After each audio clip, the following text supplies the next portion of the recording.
Hello friends, welcome to the MARE Podcast. Before we get started, you can find our podcast on Spotify, Apple Podcasts and YouTube. Don't forget that you can find more about the MARE project at www.marehamburg.com, and you can support the project and this podcast through Patreon. All the links are in the description. Enjoy! Hello friends, welcome to another episode of the MARE Podcast. It's lovely to have you all here again with me for another episode. And today we have the pleasure of welcoming Lina in our podcast. Hello Lina, welcome. Hello, Yorgos. Thanks for having me. Of course, it's a pleasure. So how are you? How has your day been? All good.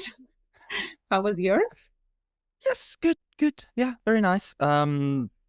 So Lina She is working currently at CMMI, which is the Cyprus Marine and Maritime Institute, right? Yes. That's what it is. Correct. And I invited her over to talk to us a bit because we've met at an excavation, at the Nisha shipwreck excavation. And I think you have a very interesting job in maritime archaeology, may I say, like an interesting, I think you see the maritime archaeology in a different light than most of us. You think? Yeah, maybe, I think. So, Okay. Lina completed her bachelor's degree at the University of Ioannina, and then she proceeded to do an M.A. in Maritime Archaeology at the University of Denmark. What's the name of the university? University of Southern Denmark, yes. That's the one. Which I think has the department closed, right? Yes. you Actually, remember we were the last ones. You were the last So, one. yeah, the students that were there were the last ones. Yeah, it was 2019. Oh my God. Do you know why? The low interest in... I think there wasn't anyone that could continue it in a way. Like there weren't any more professors that would continue but I'm not sure. Interesting. And the program is in Danish? And No, English? it's in English. And it was actually very good because it was for free for European citizens. So that's why I went there. I only had to worry about, my living costs. Yes, of course. And how did you cover that? Did you work while you were doing... Yes, I actually did 3 jobs. 3 jobs and the master's?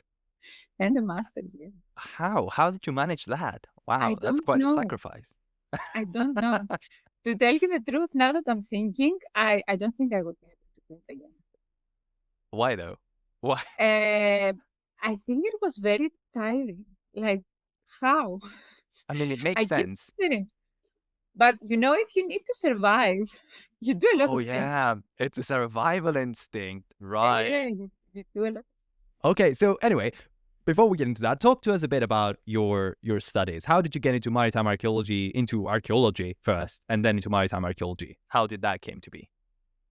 So archaeology is a very funny story, but I will try to keep it short because I want to be an archaeologist because it's I don't know how many millennials I believe there are here, but I don't know how many people were watching the series that inspired me to be an archaeologist. What's the series? So do you know Relic Hunter? Yeah, I do. Okay, that inspired me to be an archaeologist. It's very like if you see it now, it's very cult, like cult 90s, very. But actually, it inspired me to be an archaeologist. I really liked it. And then I asked my father, what is this job? Like, what? It's an archaeologist. Oh, this is what I want to be. But I was very young. And then I changed my mind. I wanted to be something else, but then it came the time when I had to choose with the Pan-Hellenic exams. So I saw it and I said, I wanted to be an archaeologist at some point, and so I did it. Then I passed, at the University of Ioannina. Nice. And how was the experience? Did it live up to the expectation of Relic Hunter? Or was it different? No, of course not, because whatever shines is not gold. What, as we say, I don't know if there's Yes, another yes. saying in English. I learned that the discipline is completely different from what you see in the movies and what you see in the series and everything, but it's far more interesting. And since the second year, because the first year, after the Pan-Hellenic exams, you don't want to read again, you don't want to study, like you want to do Yes. other things. So in the second year, yeah, that I had to choose, between history and archaeology. I knew that I would go to archaeology, like I didn't want to do history. Um, I I did a paper on scarab seals in Egypt and Crete, and I Yes. really Yeah. liked it. So I said, okay, this is where I want to be. And I continued and then I started into going to excavations to universities. Like since then, I don't think I stopped. Okay. So what was your first excavation?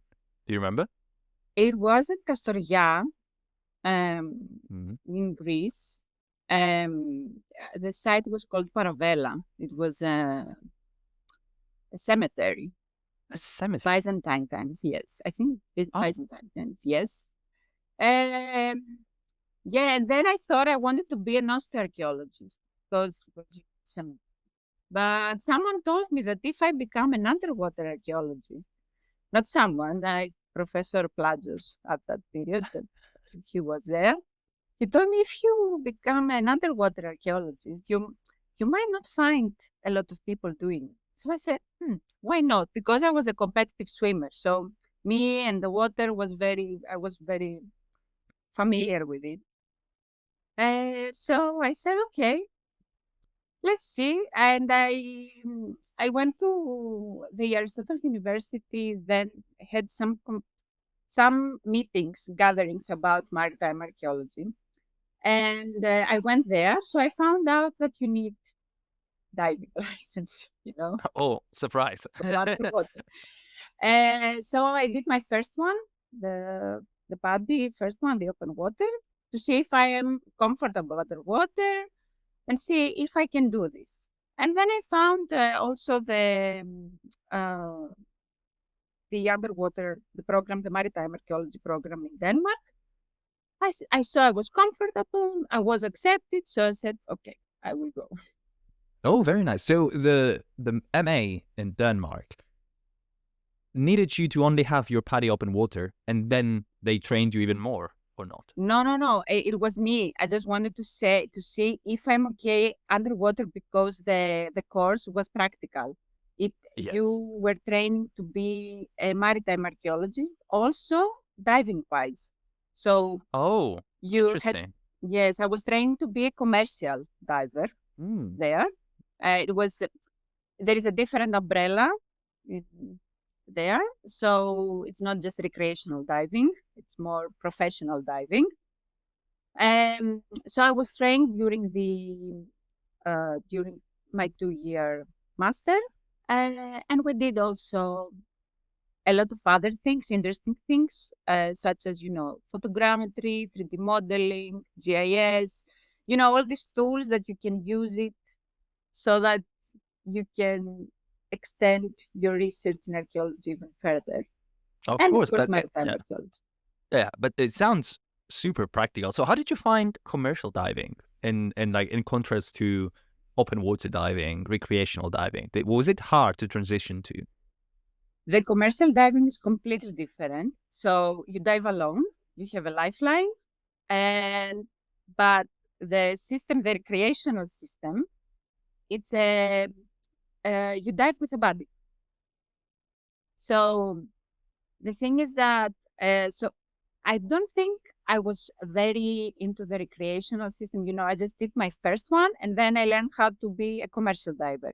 So I actually didn't know the differences Mm. between. So afterwards, when I came back, that was the hard part because I had to learn the body system again. Oh yeah. It was a bit weird. Yeah, Oh yeah, very it was nice because I know both of them, how they work. So I have yeah, a but good I perspective. imagine there's not much commercial diving in Greece or Cyprus nowadays, is there? It's not recognized.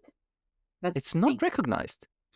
Yeah, the thing is the commercial diving, it falls under the okay, I go down and I connect some things with welding, Oh, so it's a very it's technical, mechanical very kind of technical, diving. yes. While in Denmark, in the northern countries, commercial diving it has to do with the legal system. So how are you covered? Are you covered? You know, do you have insurance when you are underwater? In case something happens. So it's a legal umbrella in the northern countries, but in the southern, I mean, the Mediterranean, it's mostly um, completely professional diving. Yeah, okay, I see that. And But anyway, scientific yeah, diving, it's a bit in the middle. So, yes, yes, yeah, I see it. I see it completely. So I go back again to the master's mhm. program in Denmark, which sounds very technical. You said 3D modeling, you said photogrammetry, commercial diving. So did you know all these skills beforehand, or did you learn it there? And do you still today feel like you're confident enough to do such things as 3D modeling, for example? I didn't know anything. So, yeah, I felt that I did a completely different, I don't know, how do you say, like A different degree, I a would new say. program, Yeah, yeah, different degree, like completely. Because I learned other stuff. I learned the things of archaeology, of course, in Greece, but then it was, a level up on maritime archaeology, maritime culture. What does that mean? Ships. It's a completely different thing. And of course, this whole thing, the GIS, 3D modeling, and all this thing with the technological tools, if you don't use them, okay, you have the workshops, you have the hands-on experience. When you learn it, it's good. But if you're not using it, uh, you know, you forget about it. So the 3D modeling, if I was in Denmark, I would say, yeah, I can use it. I can create a ship for you. I don't mind. Give me the line span and okay. Now I don't remember anything because I haven't touched the thing. I haven't touched the topic this for quite some time. Oh yeah, but it makes sense, Yeah. right? I mean, you can't Yeah. Yeah. expert Yeah. on it directly. Photogrammetry, I've been taking, the process, how to do it. There is also the process of how you take the pictures, then how you process them, and what do you do with the model that you create. So it's a whole different thing. Yes, true. Mhm. I've been involved Yeah. in all these phases, so I kind of remember how to do it. Yes, and I think photogrammetry is kind of used more widely, I would say, Yes, rather as than the 3D modeling. documentation. Yeah. Yeah, it's quote unquote easier to use Yeah. photogrammetry rather than doing a 3D model of something, obviously. Mm-hmm. So let's move ahead to kind of today. And I want you to talk to us a bit about what are you doing today? What's your position now? What are you doing? And Okay. this will So lead to the comment I made in the beginning about using things differently than maybe most okay. people. So as you said at the beginning, I work at the Cyprus Marine and Maritime Institute. I'm a maritime archaeologist. My position is assistant scientist. My background, based on what I did after my master, is on the use of innovative technologies for the sustainable management and protection and responsible promotion of underwater cultural heritage sites. So it's a big thing, it's a vast thing, but I'm trying to narrow it down now that I'm at CMMI. Okay, so at CMMI, do you pursue your own research, or do they give you tasks and projects? No, it's through projects. You can proceed your own research and your own topic, what you want to deal with most. Okay. But the thing is that you also need to find the correct call for it. It's not easy all the time to do. the thing that Oh you yeah, want, sure. especially if it's Because very specific. because European funding, I'd imagine, is a competitive kind of field, right? That's what you're talking about, or not? Yes, and also it needs, when you write a proposal, it needs a holistic approach. Like, you don't only get to see this research, you get to see how you promote it to people. You get to see what you will do afterwards. You get to see, okay, you have a site, but will it valorize the whole area or not? So Yes. it's a whole approach. Some of it, it's part of the research that you like. So you move it a bit further on this. Yeah, I see. That's why I Mm. said, because you did your master's and now you're kind of working as a maritime archaeologist and not, Mhm. for example, if I was to do a research proposal for a PhD, I would take into account myself and my Mhm. ideas and how to kind of implement them and make them work and have a research out of it. But just now, you like very naturally talked about how you need to not only write the proposal, but take into consideration the people in your team. What's your end goal? How will you use the funding? Where does that go? Will the area you're trying to work in be suitable for your goals? So I think you have a more grounded approach and a more hands-on approach to archaeology rather than doing a PhD, maybe which won't take into consideration so many aspects, especially at the research proposal phase. So I'm not sure if you can you talk to us a bit about the project you're doing at CMMI? Is this information that you can share? Yes, of course. One of the projects that we have now, it's Fetida. It's the excavation that we made. Budget, Yes, part yes. of it, Part of it, part of is, it. yes, So was talk to us a bit about from Fetida then. What Fetida is Fetida? project. So it is the aim of the project is the protection of coastal and underwater cultural heritage sites from the effects of climate change and natural hazards. So it's under this topic. Um, it's under Horizon Europe. So I don't know who cares about that. I don't know. And Horizon. I'm sure you care about that. Yeah, no, I mean, it's a big call. That's what I want to say. Like, Yeah, so Horizon. it's a big Yeah. call. It has a lot of money. Yeah, it has a lot of money. Mm-hmm. So, and it gives us the opportunity to see what uh, what we can do in order to protect these sites. So the good thing is from this project that we not only have underwater sites, because we know in maritime archaeology, it's not only what it's underwater, it's also what it's coastal, the coastal sites Yeah, are also of course. affected. So it's good that it takes under consideration some coastal sites and some underwater sites. And one of the underwater sites, it's the shipwreck at Paralimne that we excavated last September, correct? Yes, of course. Yeah. So So what? it was good that we tried a lot of things, if you remember there. Yeah. So talk to us a bit about the things we tried to do underwater. So it was, on the one hand, we tried some sampling on the metal that was underwater. Okay, the Okay. So corrosion, degradation, to see the degradation, what and we did is other that biodeterioration factors. Okay. Okay. Yes, Very nice. this is the one. The official proposal title. The official, I think I have to say it like this, because if I say it something else, Well, I'm glad. I'm glad you're as saying it the way you're accurate. supposed to. Yes. So we tried underwater sensors, if you remember, an Oh underwater yes. Oh yes. sensor, I a grew up. wearable, and the boats. I think you should talk a bit more about I grew. To be honest, I grew quite fond of the sensors. I think it became they became my three children that I carried Yes. around all day.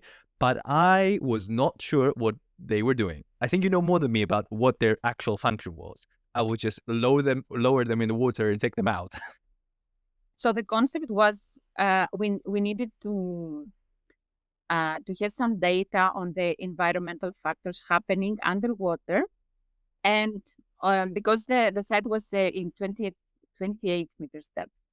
So maybe there is a difference of the environmental factors happening on the surface and underwater. So we wanted to see first if we would have this, if there was a difference. So the sensors were, I don't know, calculating, I would say. Yeah. Yeah, measuring, calculating. Yeah. They were measuring. Gathering data. Salinity, temperature. The one was chlorophyll, was doing the chlorophyll. So we wanted to see if there were differences on these.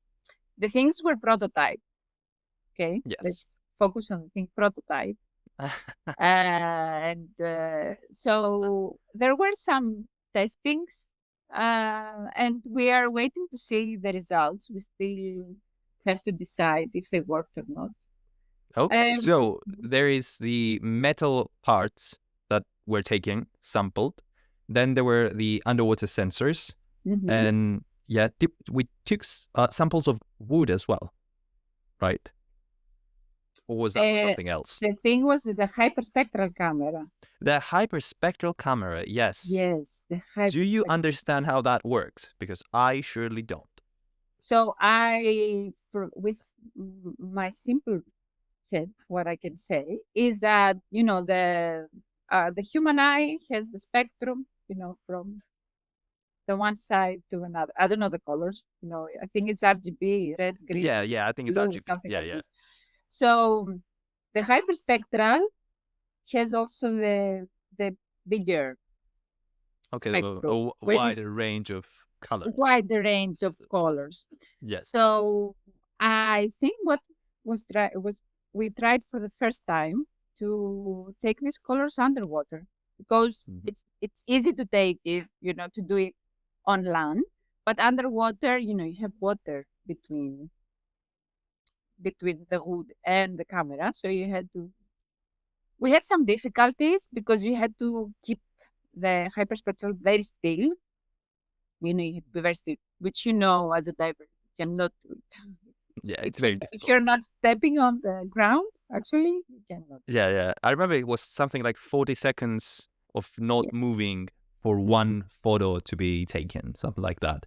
Which is, like, if anyone has been underwater, knows that if you're floating, it's almost impossible to stay still for 40 seconds. So you had to stand firm on your legs on the seabed and take the picture. But we use the word, we say a lot of that we admitted a couple of times the past 10 minutes that we don't know how that works. We don't know what we did with that. We're not sure how it functions. And I think that I think we should come forward and say that that's because the team behind Theta is vast and large and has a whole bunch of professionals and specialists in a whole bunch of things that take care of the data for us, and we don't need to know everything. So saying that, I mean, you should know, how many people are involved in Theta? How many countries? How many institutions? It's a big project, right? So Theta has 17 partners, if I'm not mistaken. 17. That's a lot. Yeah. There's a lot of partners from different countries. So there is Portugal, there is Italy, the Netherlands, Svalbard, which is, comes under Norway, Cyprus, Greece. I think that's it. I don't think I forgot someone.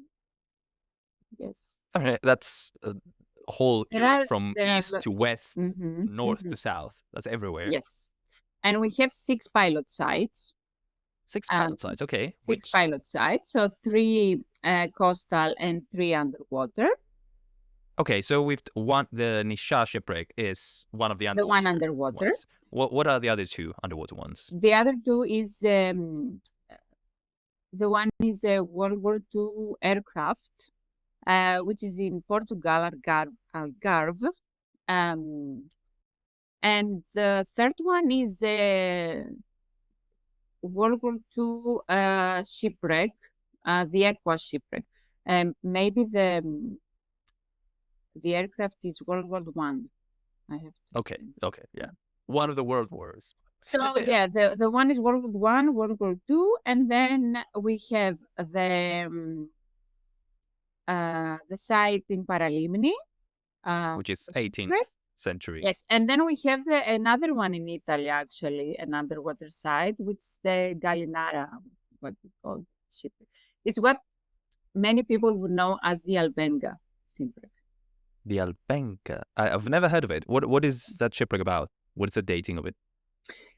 The Albenga shipwreck has it's dated in the Roman times. It has over 10,000 amphora, and it's a system. It has been a systematic underwater maritime research there. Wait. 10,000 amphoras? Yes, it's one of the most famous. Actually, I had no idea about it, and I found out about it during the project. I didn't know that that because they had it in another name, the Gallinara, so shipwreck, because it is close to the Gallinara Island. So I had no idea that we were talking about the Albenga shipwreck. Actually, there was a big systematic underwater excavation that it was scientifically also very good underwater excavation. Wow. I think it started in the 50s, I believe. Oh, wow. I didn't know about that, or I know it and I don't remember the name or something like that. If it started in the 50s, that must be the same time as, the Ullebrun shipwreck and excavation and stuff like that. Yeah, I think it started there, and the scientific approach was good for the time. Okay. Oh, we learned something new today. So that's part of actually, I didn't know about it, and I learned during the project. I was looking at it, but that's the thing with the project.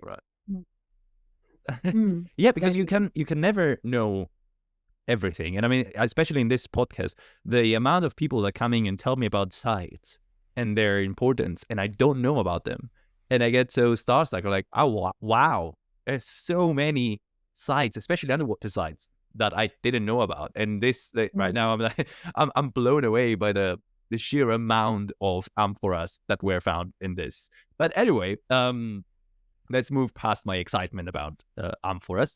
So these are the underwater sites, and then there are some coastal sites. When we say coastal sites, do we mean harbors or do we mean something else? No, we mean the sites that are on the coast. So the one, it's the Mykonos castle.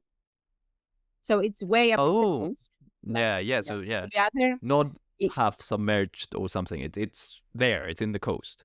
Yes. It's not submerged or anything. Okay. No. The other one is in Svalbard. Is a town, a mining town. It was it is a mining town, but now it's not used anymore, and it's because it's abandoned. Now it starts to be degraded, but it's not underwater. It's still not underwater. It might be affected by sea level change. Interesting. Oh wow.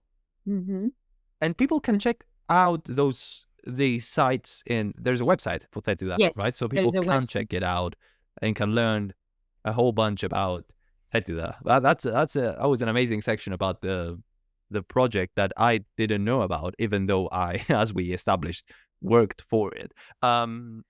It's okay. Anyway. I didn't know about the shipwreck. I was working for 1.5 years at the shipwreck. Wow. Yeah, Albenga. I learned about it. Albenga shipwreck. I will go and Google it afterwards. Anyway, let's move past that. Are there any other projects that you can share with us? is that the big one, and there are other small ones running in the background? Yes, there are. For now, we have the Theta project, but we're trying to create more because it's a small department. The Cultural Heritage Center. We only are 2 people. Anna Dimitriou is the supervisor, and then it's me. And so we are trying to figure out our next projects. We also have the Cyprus Regional Development Project. What is that? We are doing in collaboration with the Honor Frost Foundation. And they are responsible for implementing it, of course, and they are funding it as well. Okay, so what is the project? What is it about? So the Cyprus Regional Development Project, so as I told you, it's funded and led by the Honor Frost Foundation. And it has as a name to enhance regional capacity and develop a more informed and integrated model for these very nice words that we all say: protection, research, management, and dissemination of maritime cultural heritage. Wow. It's this holistic approach that I was talking about before with the projects that we all deal with. When you are trying to do research, you're trying to see something, you try to see it from a general perspective. You're trying to see, okay, I research, how do I show it to people, and how I can sustainably. Oh yes, a very practical approach to things, to how do I do research. And I mean, the regional development and like enhancing the regional capacity of managing underwater cultural heritage and all that sounds wonderful. Being super excited for it. But anyway, so CMMI does a whole bunch of things, and it's very nice to see. And it's very nice to see people interested and funding and developing this kind of heritage management movements and projects. But let's talk a bit more about you now. Let's move back to you. As I said in the beginning, you decided not to pursue a PhD. And instead you went into work. So do you want to talk to us a bit about that? How come you didn't do a PhD? Whereas I think most of the people would say, yes, I did a master's for 2 years and then I proceeded to do a PhD. Yes. So my master thesis was in it's a theoretical approach for the use of predictive modeling in Mesolithic coastal settlement sites in Denmark. Wow. What is predictive modeling? So you have a site. Yes. Okay. I love how you explain this to me like I'm 5, because that's exactly what I want. Go, please. Okay. So predictive modeling, it's an umbrella. Okay. So you have a site, you have some things, you have to define what are these things. Okay. And you have to define what you want to know. Okay. So. Okay. Sure. Yes. So you, based on the things that you have, you can predict what is the result. But okay, makes sense. So it's kind of like this predictive modeling. The thing is, I didn't want this. I didn't want. You didn't want it? No, I wanted to do logboats. But that's super different. That's a whole different world. The thing is, I wanted to do something practical. So I wanted to, do something more for the research. I mean, if I studied some logboats, I would do something more for the research. Okay. But then no one was giving me the logboat to study. Oh, right. Yeah. So this is a case of like you not being able to access data led you in you not doing the research. So where are the logboats? Who holds logboats? I don't know. You told me not to insult people. Oh my God. Okay. Let's say somebody didn't give you the logboat. Yes, So sorry for asking. I should. that was promised. Promised. It's okay. There was a conversation before. Okay, there was nothing on paper, so I cannot say Okay. anything. That's why the thing is that if you want have it everything on paper, that was my big mistake. Anyways, the thing is that it got me into a good path. You know, I took Mm-hmm. predictive modeling and I didn't know what was that. But after all these projects that I was in and everything that I'm doing now in CMMI, it's coming back again. And I think I might do this PhD and I might pursue this predictive model. So I'm in this. Interesting. So yeah, that was my Field. next question of where do you see your future? It's your work at CMI, I suppose, is under contract, right? Yes, I'm hoping So to continue in CMMI. so you're hoping to continue in CMI, so you enjoy it. Yes, because it gives me the opportunity to test a lot of things, um, to ask what is the need and try to give some solutions, which is what Yeah. I want. Like I want a more practical thing. I want to see what is in lack, not in research mostly, but what is in lack in the discipline in general, and try to give a solution. Because Okay. I did a lot of uh, I think technology is the answer to that. And I'm trying to see how we can proceed with it. Because So you said, archaeologists can work yeah, side continue. by side. Of course. Archaeology is a team sport. So you said you're trying and you want to identify what's in lack in research, what the absence of in research. So what do you think that absence is? Have you been able to identify what the lacunas are in research, or not yet, or you're trying? I think the thing is not in research, but I believe in the discipline because I believe archaeology is being disregarded in a sense. Like it's been put on the side because okay, you want to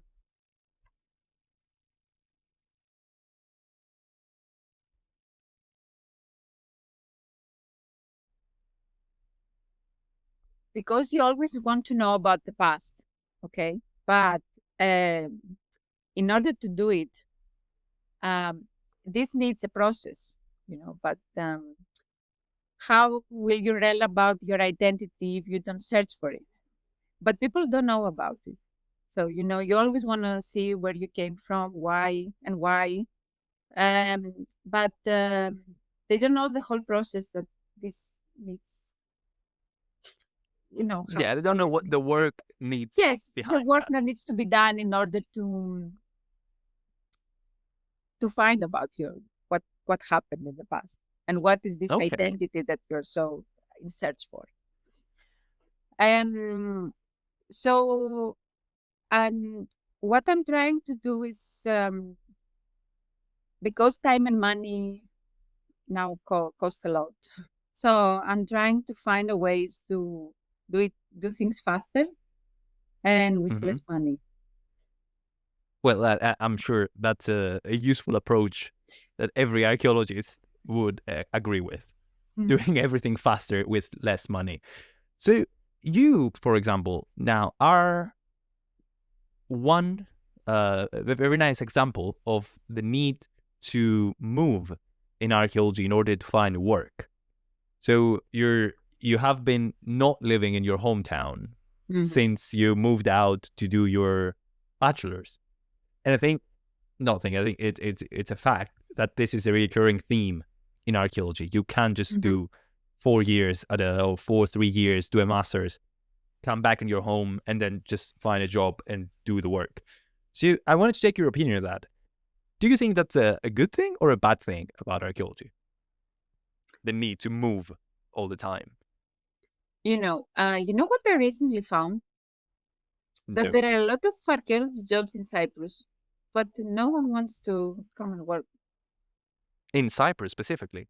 Yes, but it's I had a conversation. Why? because people don't want to leave their, I have a life. I established something here, so I want to do something here. There are steady jobs with good income. Um, I believe it's a good thing to answer your question before. I believe it's a good thing that we move a lot because we get to see a lot. Archaeology is not something that it's stagnant. But we don't seize the opportunities. I've seen a lot of archaeologists that they are not going to go out of their comfort zone to do things. I actually was in the mentality from the beginning that is archaeology. You won't have a steady place. So I was in this mentality, and sometimes why I say this thing like I'm doing it for the plot. Sometimes. Okay, sometimes you need an anchor. Okay, Yes. after 30, when the 30 hits, you need this anchor, no matter what. Yes, true. Um, but I believe um, it has to do with what you want to do. I've always wanted to do archaeology, and that was my main goal. So if the job got me somewhere else, I would go. Yes, But that okay, makes sense. yeah. Mm-hmm. So you would prioritize archaeology and work over, for example, settling down and having a family, for example. Is that something you see yourself doing? It's a super personal question, but I think it's closely. I think it's very closely tied to archaeology, and I think that's something that I think all early career researchers think about. That if you hit your, as you said, you hit your 30s and you're still traveling around, studying, doing research, not having a stable job, you're under a contract that lasts for 3 years, and then you have to move somewhere else. You need to find a place to work somewhere else. Some would say that's a terrible thing, and I will never, never, ever go into archaeology. But I think you're right, and of course you're right. It's about what you prioritize. And if you prioritize work, you prioritize work. And as you say, if archaeology takes me there, I will follow archaeology and I won't abandon it. But I also think that a very interesting thing you mentioned is about seizing opportunities. And archaeologists, I would say, especially young undergraduates, I would say archaeologists Mm-hmm. are not very much willing to seize that opportunity and to be in that mentality of I need to move a lot. I need to get out of my comfort zone. So I think that's the most important thing to take today, that archaeology is about getting out of your comfort zone. Definitely. But so what you said before, I will prioritize archaeology until a point. Like now, I think I'm in a period of my life that I can, drop this anchor. Yes. So, you get to decide when to do that. You see where life takes you, and you see, if you are okay, I move a bit with the instinct. It gives me something to move on. So sometimes you know what is right, and if you stay here, you're gonna be okay. That's You very have nice to this hear. feeling. Hmm. You have this Very feeling. nice. Um, so I think it's prioritizing and also balancing. Come on, you know that okay, it's research, it's nice, the job, but at the end of the day, I don't believe it's fulfilling enough. But disclaimer to people that they like it and they are okay with it. Of I'm course, this completely is this fine with is it. uh, But this is for purely personal. me, I thought, I was very workaholic, very Mm. archaeology driven. I will go wherever archaeology takes me. But at some point, I was like, yeah, but maybe this is not the point of life. Okay, yeah. So sometimes you just, maybe you need to go to the other end of the spectrum to understand the balance. Yes, maybe. I don't know. Personally, I if someone asks me, would you move for archaeology? I would say, yes, of course I will move for archaeology. But at the same time, I don't know if in 5 years my answer will be the same, right? Exactly. Because after a while, you get tired of constantly moving around.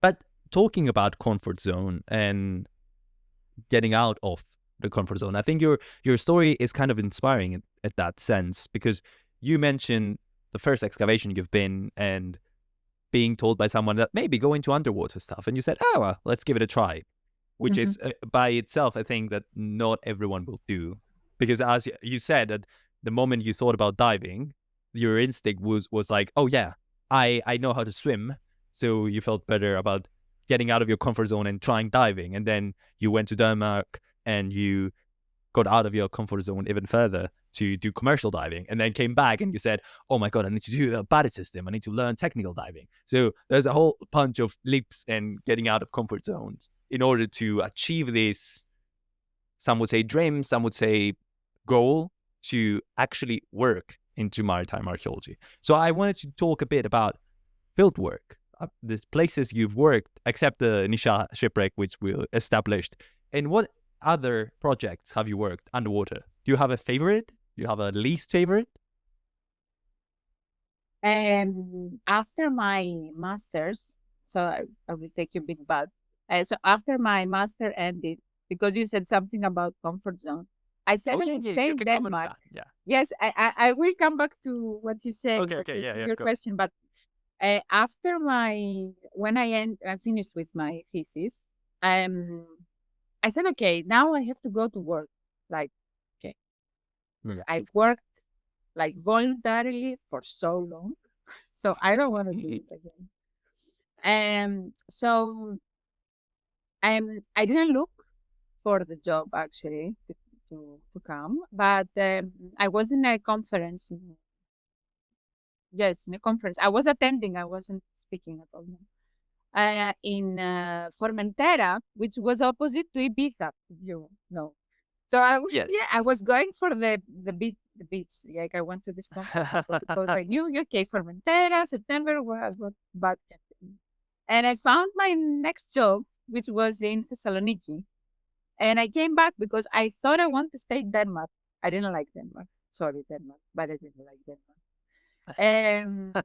So I went back. I wanted to go back to Greece. So when this job hit, I was like, yes. And then I was introduced into projects. So I didn't know that projects like this existed, that I am now involved in all of this. So to come back to what you said, it's good to do this leap of faith, try these new things.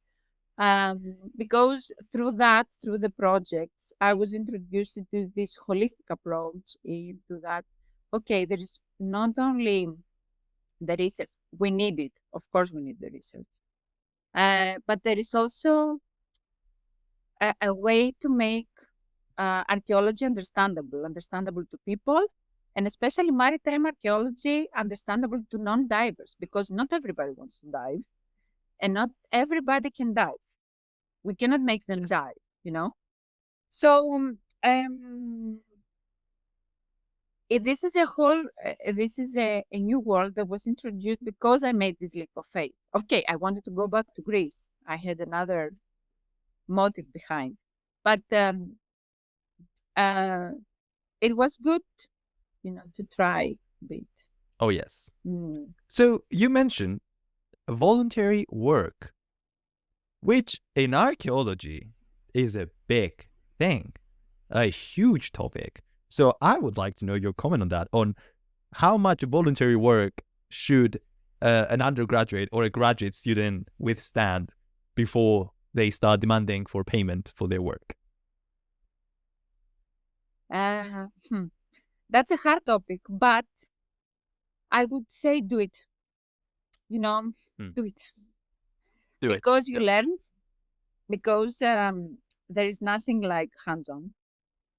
So no matter what you studied, there is not such thing as actually doing the work.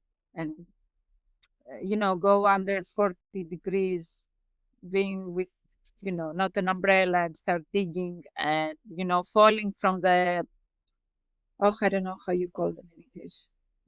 What? Say it in Greek. Martyrs. How do you call it? Oh, I don't remember. The in-between walls of the trenches. Of the trenches, yes. I don't know. Where you can see the stratigraphy. Yes. So falling So from fall there. from that. Yes, fall from there. Onto the trench. Yes, exactly. Okay. With a trowel on very sharp tool on your hand. Like it was any nice kind experience. of sharp tool in your hand. Yes. Oh wow. Yes. So it's a nice experience. You need to do it because for me that was I don't know, the thing that kept me going. It was how I learned things. That kept you going. Yes, and it was how I learned things, to tell you the truth. I see it. I mean, first of all, I believe, I think many people believe that an archaeologist who has never been in the field is a very dangerous archaeologist, who might say things that may not stand or may be very far from the truth. And I think when you are out in the field, you get a sense of grounding, of realizing when you write in a paper about a 40-meter shipwreck, unless you've seen how big a 40-meter shipwreck is, you will never know actually how it looks like. Or I think there's the thing that a lot of people write about sailing ships, right? Even though 95% of us, and I put myself into that category as well, have never sailed a day in our lives. So I spend quite some time looking at ships. I know that there's rigging, I know that there's sails, I know that there's 2 levels and decks and undecked ships and masts and all that, but I've never actually used that. So if I've never been in the field as well, how can I be even the least eligible to write about things? But I would agree with you to say that, yeah, do it, go do it, go try it, even if it means you need to work the previous 6 months to make ends meet, so you can do it for a month, but do it. And you never know who you're going to meet, what's going to happen, what you're going to learn. Oh, and networking, right? Of course. Ooh, network. A very big, yes. a very big topic. And I think in archaeology it's not about how good you are, it's about the people you know. Would you agree with that? But I would say the people you know, but if you also have the practice, in the field, you really show who you are. So these people actually know who you are, and this is how you can move with what you can actually do. It's practical things. I think that's the most interesting thing about archaeologists, is that you need to be kind of a complete character. First of all, you need to be able to spend a lot of time in the library. You need to be able to write well.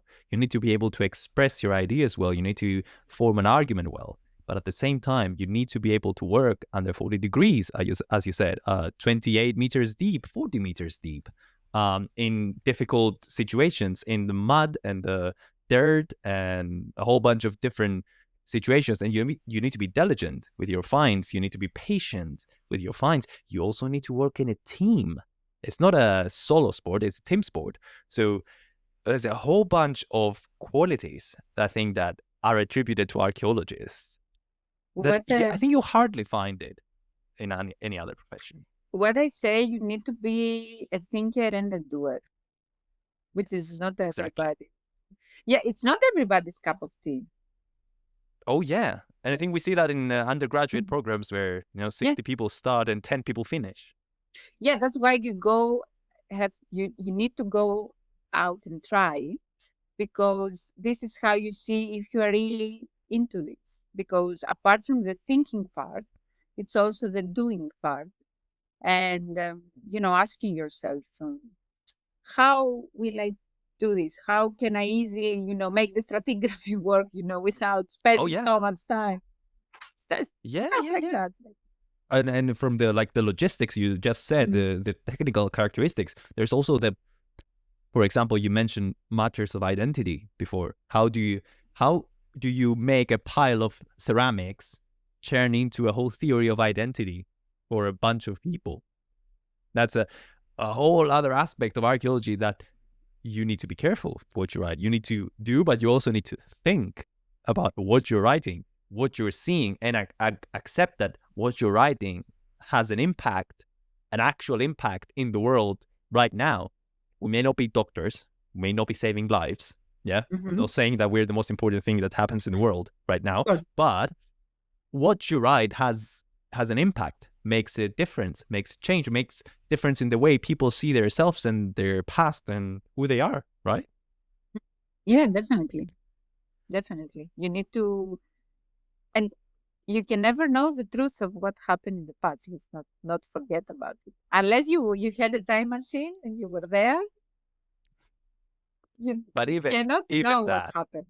You cannot. Even that, right? Even that. Imagine if I had a time machine and I stepped back into the past, into some city, I would just see their view of things, right? I wouldn't see the complete truth. And I had this conversation recently with a friend of mine, not an archaeologist, who was talking to me about it was like Alexander the Great and like conspiracy theories and stuff like that. And I actually told him, you know what, whatever you read, if they say something with absolute certainty, it's probably wrong. It's probably not archaeology. In archaeology, you will never read something that goes, yes, this is how things happened. I'm absolutely sure about it. There's no other way that things could have happened. And also there's the thing about, in archaeology, we try to make interpretations about the most logical scenario to happen, while all the conspiracy theories try to make the most exaggerated example out of things. So again, goes back to, you need to be careful of what you write, of what you're doing, it's a whole bunch of skills and mindset, and I think it can be very complicated to portray how an archaeologist should be. And that is good with because we said about we cannot know about the future. And that's good with predictive modeling, because I want to see how predictive modeling, you cannot say actually how accurate it can be, but you can at least try and see, possibilities. I don't know. I was very interested to see how. So can you put your predictive model theory in kind of like an actual scenario? So the Mesolithic site you talked about, how does it work in that context, so I can understand it better? Okay, so to explain better, I will take something from my thesis that I did. It was a theoretical approach. Give me a because I didn't know. I didn't know the tools that exist today. So okay, sorry. Theoretical approach is nice. I like them. Yes, it was. So you have a site it's a coastal settlement. It's underwater. It has maritime, marine. It has culture. Okay, it has artifacts. Okay. Yeah, it's a maritime landscape. Yes, it is. It is a settlement, though, that it has some tools. It has maybe some houses that were built. But all of these, you have environmental factors. After this went underwater for a specific reason. Okay. You have environmental factors that affected. You have animals underwater. You have anthropogenic factors. Looting, first of all. You have other anthropogenic factors, as I want to build something on top, a breakwater or something like this. So this all affects, or where you're going to find the material culture. So by predicting, by trying to see what are these factors, how these all factors affected the area, you can predict where you will find the material culture that was saved. Okay. So that was the concept behind it. before I knew that you had so much technology that can help you with it. Now, for And give you example, some. like a magnetic survey that will see below. That's the kind of tools you mean, or something else? I I am mean, really in the blank here. I have no idea what you're talking about. So sorry for the stupid questions. no, I'm trying to see the topic as well myself. I'm trying to see how I can use it. But I was thinking that since you have um, quantifiable data, you can have quantifiable results and percentages. So if I know that this site is looted 100%, I know that I cannot find anything. But if I know that, this site was covered completely under, 1 meter of sand in 28 meters depth, I know that I might find something. Yeah, it's more difficult to read. Yes. But the thing is that I need quantifiable data, which some of the tools nowadays can give you these actual numbers. So, Okay. mhm. Interesting. I mean, it sounds very complicated. In my head, But yes, it's very complicated. in my head as well. I mean, I'm trying to think how you can collect all that data. I mean, for example, the quantifiable data, as you said, it about how many objects can you find. I guess visibility is one thing. Like, how many objects can you see? How many are buried? What's the situation like? If it was, I mean, there's so many aspects. Oh my God. But as you said, this will save a lot of time and money for archaeologists if they go to very targeted research in specific locations rather than like going about and surveying and like excavating looted areas, which are also important. But if you spend your time finding something more fancy, you may like it more. And in the real world, if you find something exciting and beautiful and nice, that might mean that your funding keeps on coming. And I think that's the unfortunate reality in archaeology, that the shiny finds pay more. Oh, yeah. So that's all super interesting.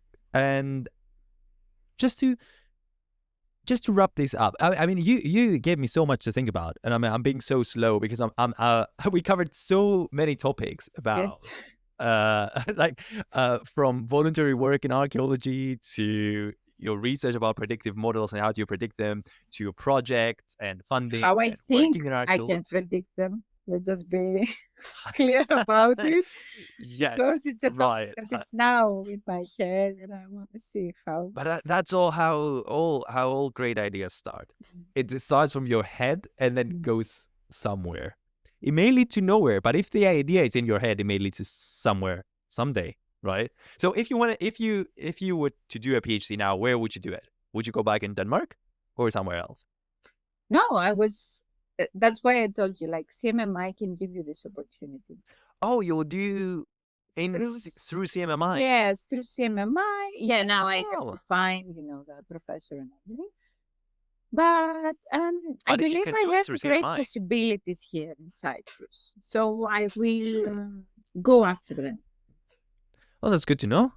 And I hope that reaches out to people. If there are positions in Cyprus, maybe some people want to apply for them and try their luck and try their work in Cyprus. But we talked about networking in archaeology, but I think that if you're doing good work, you will find your place in this world in archaeology. I think if you're doing good work, you won't be lost forever, no matter how many people you know or not know, and vice versa. If you know everyone in archaeology, but you're not doing a very good job, as you said, we should not insult anyone, not doing a very good job, you will soon find yourself out of business.